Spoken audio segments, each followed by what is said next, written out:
Bayangin kamu seorang raja yang bangun tidur, langsung disuguhi makanan enak, dipijat, disanjung-sanjung.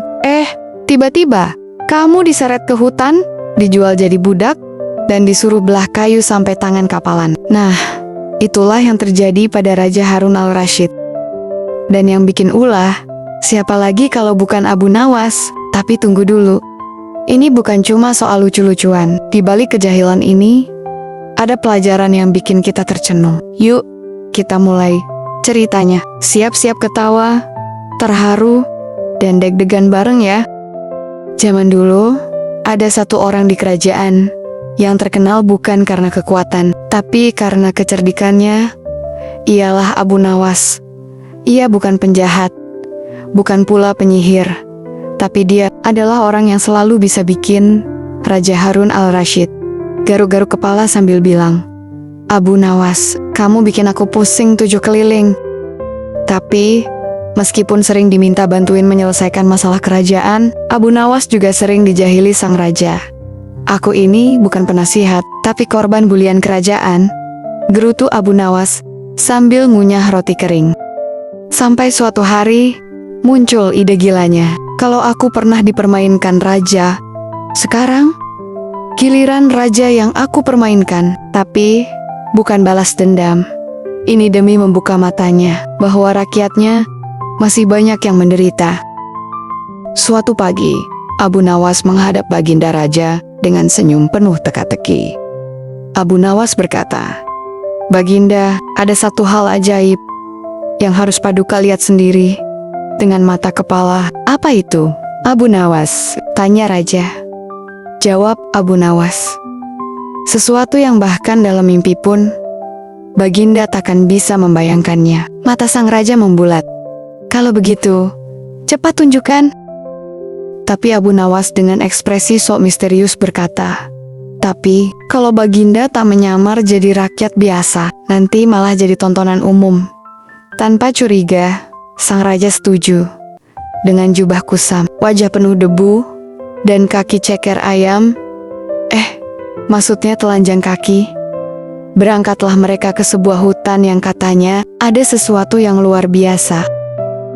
Dan sesampainya di sana, Abu Nawas berkata, "Paduka, tunggulah di bawah pohon rindang itu ya. Hamba akan memanggil si penjaga benda ajaib itu." Raja pun duduk tenang, seperti ayam menunggu disembelih. Salah. Seperti raja menunggu keajaiban. Tapi, yang datang justru bukan penyihir, bukan pula malaikat. Yang muncul adalah pedagang budak. "Siapa kau?" tanya sang raja heran. "Aku tuanmu sekarang," jawab si pedagang budak dengan gaya sombong. Raja melongo sambil berkata, "Tuan, jawab si pedagang. "Abu Nawas baru saja menjualmu kepadaku. Ini surat kuasanya." Sang raja kagetnya bukan main. Mulutnya hampir copot dari rahangnya. "Apa? Abu Nawas menjual raja ke pedagang budak? Astaga, Abu, kamu sudah gila." Tapi si pedagang budak tetap tenang. "Cepat ikut aku. Waktunya kerja." Budak, sang raja ditarik ke belakang rumah. Tugas pertamanya, belah kayu, dan yang lebih lucu, raja memegang parang pun salah arah. Bagian tumpul diarahkan ke kayu. Si pedagang budak cuma bisa ngelus dada. "Ya Allah, aku ditipu budaknya. Bodoh." Sang raja mulai ngos-ngosan, berkeringat, mengeluh pelan. "Oh, beginikah penderitaan rakyatku mencari sesuap nasi? Ayo cepat kerjakan. Jangan pura-pura lelah," bentak si pedagang. Dan ketika sang raja mulai mengeluh keras, bruk, si pedagang budak malah memukulnya dengan kayu. Sang raja menjerit, "Berhenti, aku ini rajamu." Ia mengeluarkan tanda kerajaan dari balik bajunya yang compang-camping. Si pedagang budak langsung panik. "Astaga, ampun tuanku, beta tidak tahu." Ia langsung berlutut, gemetar seperti ayam kehujanan. "Paduka, hamba hanya tahu budak bodoh." Ternyata ini sang penguasa. Raja pun akhirnya mengampuni si pedagang budak.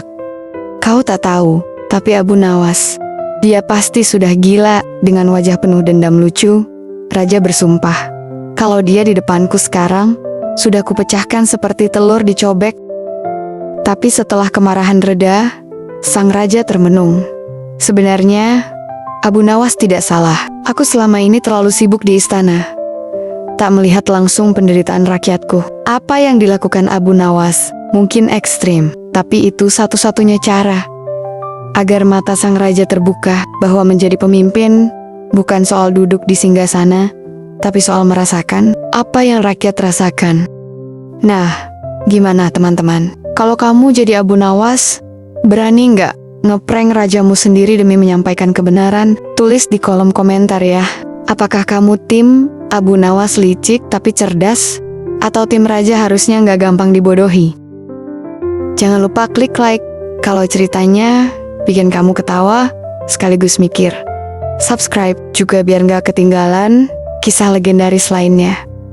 Sampai jumpa di cerita berikutnya. Karena kadang tawa bisa menyampaikan kebenaran yang tak sanggup diucapkan dengan serius.